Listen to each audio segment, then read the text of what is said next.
question. We've been very lucky. My mother was the Queen for a very long time. And although you kind of know that this might happen, you don't really think about it very much. In a surprising new royal development, Princess Anne has reportedly made a quiet but powerful move that is sending shockwaves through royal circles. According to growing reports, 5 Parker Bowles names were suddenly traced off an important list, following what insiders describe as a discreet nod at Sandringham. While the palace remains silent, the decision has sparked intense speculation about what may have happened behind closed doors.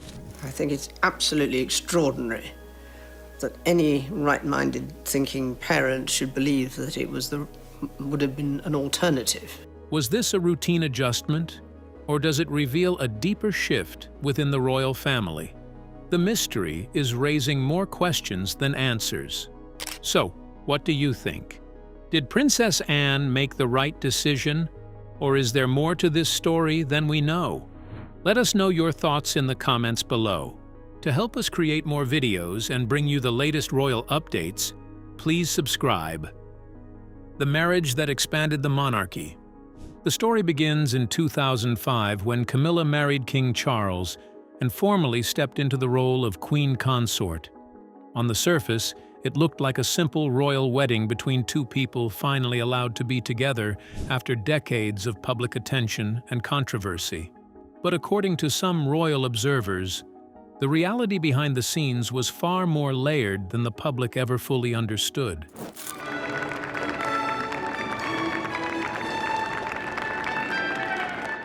Because when Camilla entered the royal family, she did not arrive alone.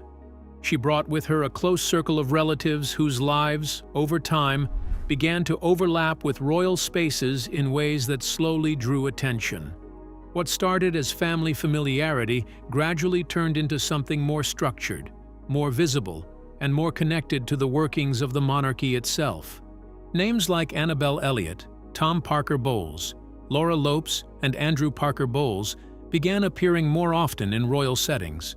They were seen at formal events, private gatherings, seasonal celebrations, and family-linked occasions that most people only ever hear about in passing. For some, it meant quiet access to environments shaped by tradition, ceremony, and long-standing royal customs. For others, it meant building relationships that placed them unexpectedly close to the inner circle of the monarchy. Over the years, this presence became normalized. There were no major headlines or official statements drawing attention to it. Instead, it developed slowly, almost quietly, as part of the natural rhythm of royal life. What once might have seemed unusual eventually blended into the background of how the institution operated in modern times. But after almost 20 years of steady inclusion, things slowly began to change. Whispers started spreading about an internal review, looking again at long-standing ties and relationships linked to Camilla's wider family network, raising questions about what the future might hold. It was no longer just about how these individuals became linked to royal life. The bigger question now was whether those long-standing connections would still matter as the monarchy stepped into a new era, or whether they would slowly lose their place in a changing royal world.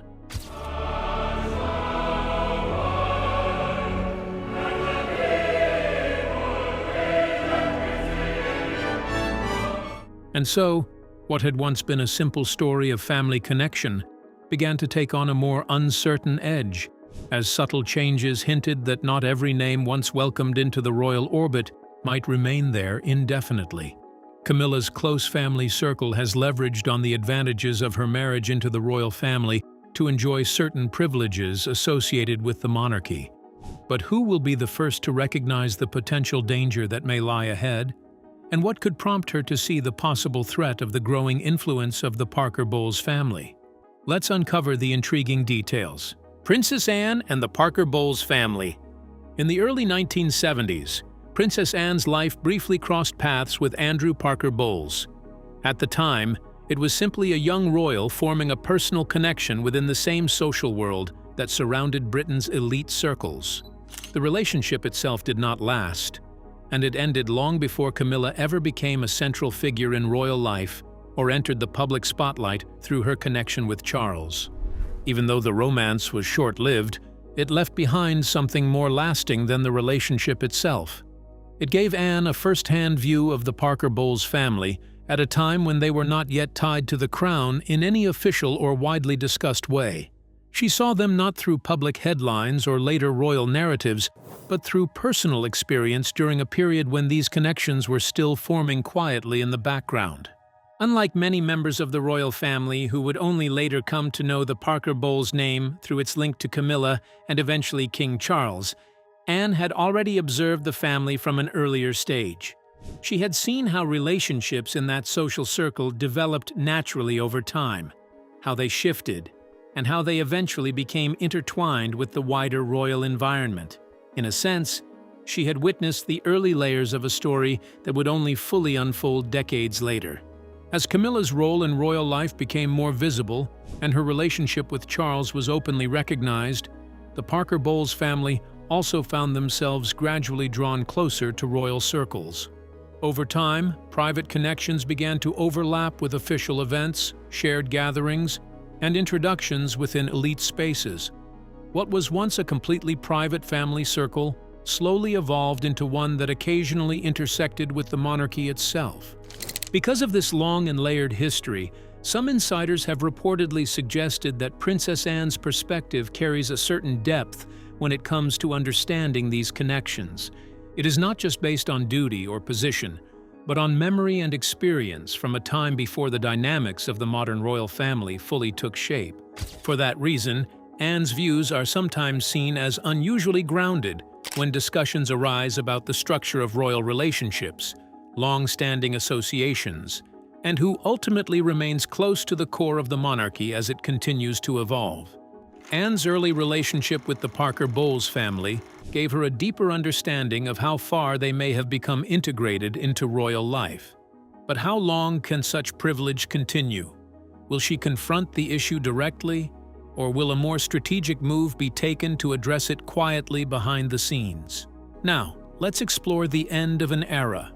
The beginning of royal reshaping. Everything shifted dramatically after the death of Queen Elizabeth in 2022. Her passing marked the end of an era that had lasted for more than 7 decades, and with it came a quiet but powerful change inside the royal family. For many, it was a moment of mourning, but inside the structure of the monarchy, it was also the beginning of a major transition that would reshape how things were run. With King Charles becoming monarch and Prince William taking control of the Duchy of Cornwall, responsibility for royal life quietly began shifting to a younger generation. I, William, Prince of Wales, pledge my loyalty to you, and faith and truth I will bear unto you, as your liege man of life and limb. So help me God. These were not just symbolic changes on paper. They represented real power, real decisions, and a new way of thinking about how the monarchy should be managed. It marked a turning point, shaping how the institution may function in the years to come. According to reports from royal observers, this change in leadership opened the door to a deeper internal review of long-standing arrangements within royal circles. It was not something announced to the public. There were no speeches, no headlines, and no official confirmation that such a process was even taking place. Instead, it unfolded in silence, behind palace walls, away from public view. Within this quiet shift, new questions began to surface. People inside royal circles were said to be considering which relationships were directly tied to King Charles personally, and which ones were connected more broadly to the institution itself. There was also growing thought about which long-standing associations would naturally continue under Prince William's leadership, and which ones might slowly lose their place as the monarchy moved forward. This was not viewed as rejection or punishment. Instead, some observers described it as a careful, practical step taken with the future in mind. It was seen as preparation for what lies ahead, not a reaction to the past. The goal, they suggest, is to help the monarchy evolve smoothly, keeping its structure stable, relevant, and strong, while gradually moving in step with modern expectations rather than being weighed down by old arrangements. In that sense, the period after 2022 did not just represent a change in leadership. It marked the beginning of a quiet rethinking of relationships, responsibilities, and the balance of influence within one of the most closely watched institutions in the world. The position of everyone linked to the monarchy was carefully assessed and clearly defined when King Charles ascended the throne, in preparation for the future stability of the institution. But could the Parker Bowles family continue to enjoy similar privileges when William eventually becomes king? Or will William be firmer and more decisive in his leadership? Let's find out. William's vision for the future monarchy. The Prince of Wales, William, has already given small but clear signs of how he may reshape the monarchy when the time eventually comes for him to become king. Even though he has not yet taken the throne, his words, actions, and decisions over the years have helped build an image of a future ruler who is thinking far ahead and planning with purpose. Alongside Princess Catherine, William is often seen as the face of the next generation of the royal family. Together, they have gradually shaped a more modern approach to royal life. Even in their personal choices, such as how they raise and educate their children, they are often described as more grounded and modern compared to earlier royal generations. According to a source who spoke to journalist Rob Shooter, William is expected to continue shaping the monarchy in a very direct and personal way once he becomes king.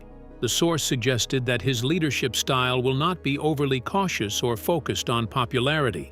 Instead, it will be firm, clear, and willing to make difficult decisions when needed. The insider explained it simply by drawing a contrast between father and son. Charles leads with his heart.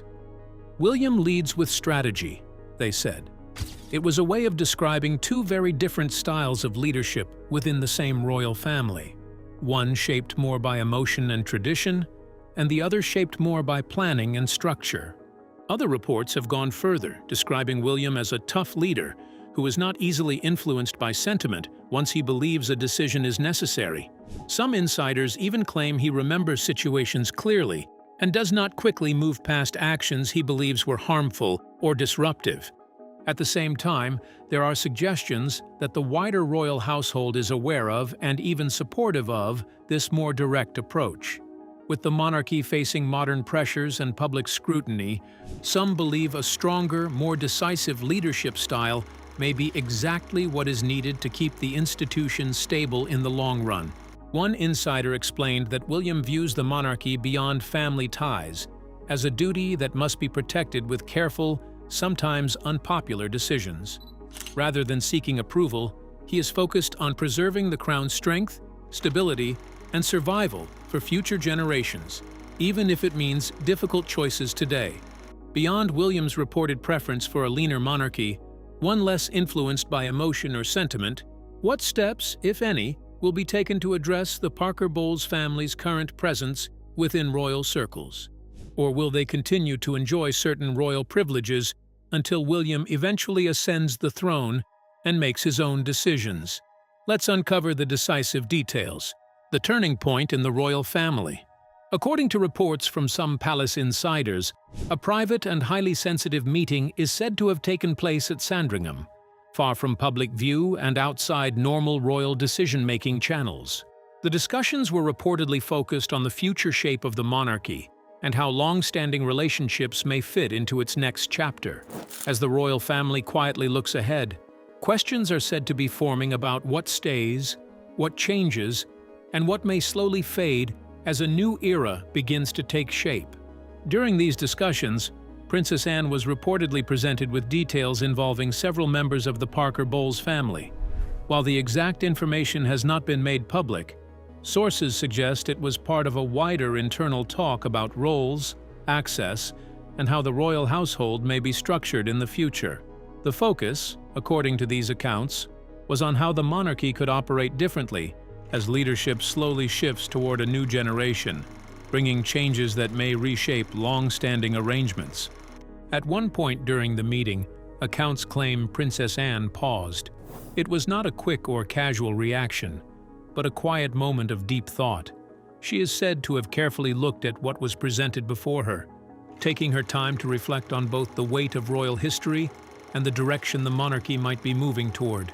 After this brief silence and consideration, reports suggest she gave a small, calm and silent nod. No speech followed, no public statement was made, and no written confirmation was issued. Nothing happened that would normally signal an official royal decision. Yet despite this silence, insiders later said the moment carried surprising weight. To them, it was more than just a simple gesture. It felt symbolic, almost like a quiet signal that a certain direction had already been accepted behind closed doors, even without anything being openly declared. Within royal circles, this Sandringham nod has grown into one of the most discussed and speculated moments tied to the broader story. Its significance does not lie in what was said, but in what was left unsaid. A single quiet gesture, in a setting where words are carefully measured, was enough for some to believe that important decisions were already taking shape behind closed doors. In a meeting about the future of the monarchy, Princess Anne was reportedly said to have given a quiet nod at Sandringham. But what did this gesture truly signify? Could the meaning behind that nod become clearer in the events that followed? If so, what might lie ahead for the Parker Bowles family? Now, let's unravel the gradual loss of influence. The shift inside the royal circle. Following the reported private discussions within royal circles, some observers began to notice subtle but steady changes affecting several members of the Parker Bowles family. These changes were not announced publicly, and there were no official statements or formal explanations given. Instead, they appeared gradually, almost quietly, as small shifts that became more noticeable over time. Annabel Elliot, Camilla's sister, had for many years been linked with design and renovation work connected to the Duchy of Cornwall properties. Her involvement was often described as long-standing and consistent during earlier periods of King Charles's leadership. However, after Prince William assumed greater control of the duchy, some reports suggest her presence in related work began to fade.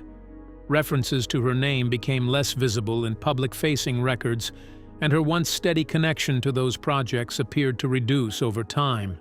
Tom Parker Bowles, who had long been a familiar face at royal gatherings and private family events, was also reportedly affected by shifting dynamics. According to accounts from observers, invitations that were once regular and predictable began to feel less frequent. Events that previously included him as part of the wider family circle appeared in some cases to pass without his presence.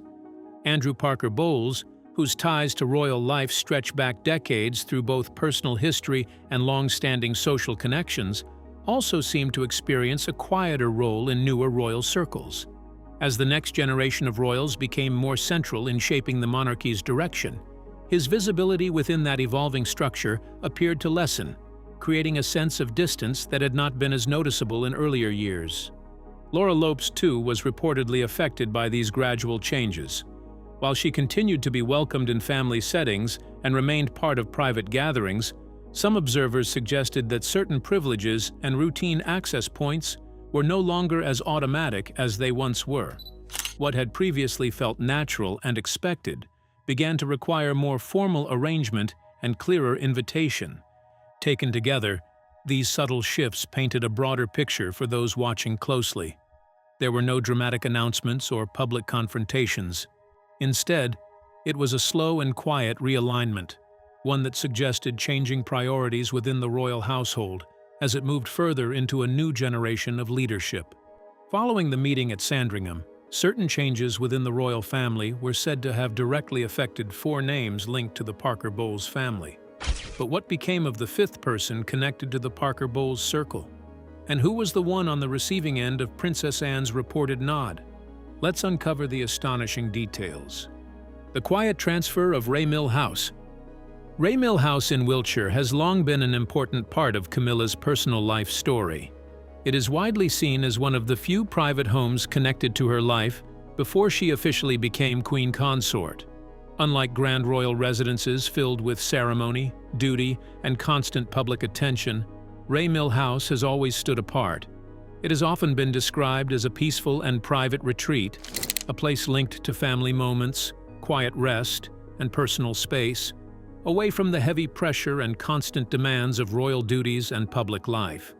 So when reports later emerged suggesting that the property had changed hands through what appeared to be a private arrangement, it initially did not raise many alarms. On the surface, it looked like a simple and ordinary property transaction, the kind that happens in wealthy families from time to time. There were no official announcements attached to it, and at first glance, nothing suggested anything unusual was taking place. However, as time passed, some observers began to look more closely at the situation. According to claims shared by individuals familiar with the matter, there may have been more to the arrangement than what was publicly visible. Instead of a straightforward sale or transfer, the structure surrounding the property's future ownership was said to have been carefully organized in a way that kept it indirectly linked to members of the Parker Bowles family. These claims suggest the arrangement may have been planned not just for an immediate transfer, but with longer-term intentions in mind. In simple terms, it may not only be about what is happening right now, but also about what could happen in the future, as preparations quietly take shape behind the scenes. The timing of the reported changes drew attention. It came during a period when many aspects of royal life were already believed to be shifting quietly behind the scenes. Because of this, some observers began to wonder whether the property movement was part of a wider pattern of preparation for future changes within the royal household. The speculation continues largely because Raymill House is not just another property. For many, it represents a personal link to Camilla's past, making any change connected to it feel more significant than a standard real estate transaction. Raymill House, widely associated with Camilla, has been speculated to have changed hands following Princess Anne's reported nod at Sandringham. But what makes these changes seem more noticeable after her gesture? Was Princess Anne ever known for involvement in royal drama? And why does Princess Anne's role continue to fascinate royal watchers? Let's uncover the details. Silent influence behind the palace curtain. Princess Anne has never been the type of royal linked to drama, rumors, or public controversy. Silent influence behind the palace curtain. Princess Anne has never been the type of royal linked to drama, rumors, or public controversy. In fact, she is often seen as one of the most straightforward and disciplined members of the royal family. For decades, she has focused on duty, routine, and service, carrying out her responsibilities with a level of consistency that has earned her quiet respect both inside and outside the monarchy. Unlike many senior royals, Princess Anne rarely seeks attention or the spotlight unless her duty truly demands it. She keeps away from drama, rarely gives interviews, and rarely speaks about private family issues. Over the years, this quiet approach has shaped her image as someone who values action more than talk, and who believes results matter far more than public discussion or personal attention. However, according to those who have been closely following this unfolding story, Anne's reported involvement may be one of the reasons the review of royal connections has gained so much attention. In a system where most decisions are made quietly, the presence or approval of someone with Anne's experience is seen by some observers as meaningful in itself. What makes Princess Anne's position especially important is her long and steady experience within the royal family. She has witnessed many changes across generations, from the long reign of Queen Elizabeth to the modern monarchy under King Charles. Over the years, she has seen how influence is built step by step, how it is carefully maintained, and how it can slowly weaken when the system around it begins to shift and evolve. Because of her long experience, many royal watchers believe Princess Anne views the monarchy in a different, more realistic way than others. Her understanding is shaped not only by her royal position, but also by decades of watching how relationships inside the family change over time. She has seen how some bonds are carefully protected, while others slowly weaken or fade as the monarchy evolves. For that reason, her reported approval or quiet acknowledgement of certain internal discussions has been interpreted by some as more than a simple gesture. Instead, it is viewed as a possible signal that these changes are not random or temporary, but part of a larger, more deliberate vision for how the monarchy may continue to reshape itself in the future.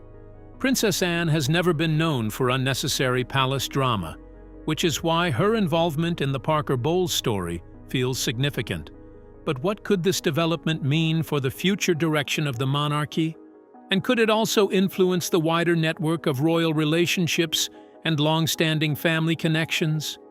Let's uncover the details. The future shape of the royal family.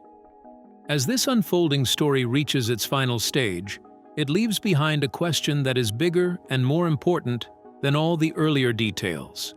Beyond the names, the meetings, and the reported private discussions, what does all of this truly say about the direction the monarchy is heading in?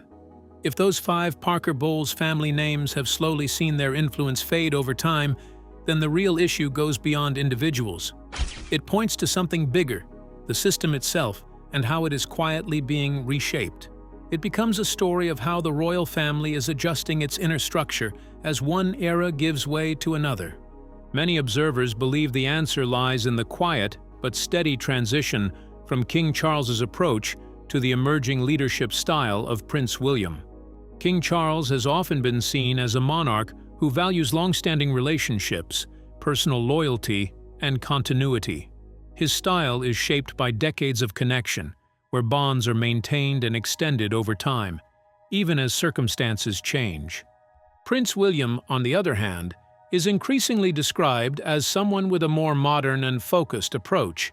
Instead of maintaining every historical connection, he is seen as someone who may prefer a smaller, more efficient, and more clearly defined monarchy. One that is easier to manage, easier to explain to the public, and more aligned with the expectations of a changing world. Within this context, Princess Anne's reported Sandringham nod takes on a much deeper meaning in the eyes of some royal watchers. What might have been a simple, quiet gesture in a private meeting is now being interpreted by certain observers as something more symbolic. To them, it represents not just agreement in a moment, but acceptance of a broader direction already in motion. If these interpretations are considered, the gesture may be seen as a quiet sign that a new chapter is already beginning inside the palace. It may not be openly announced, but it could already be unfolding slowly through careful, gradual decisions made behind closed doors, far from public view, and almost invisible to the outside world. And so the story naturally leads to bigger questions that go beyond any single family or individual. It touches on the nature of power, the process of succession, the meaning of loyalty, and the difficult question of belonging within one of the world's most closely watched institutions.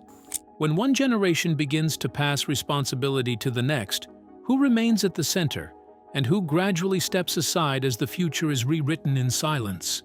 But do you think Princess Anne's gesture was right, or is there more to this story? We would love to hear your thoughts in the comments below.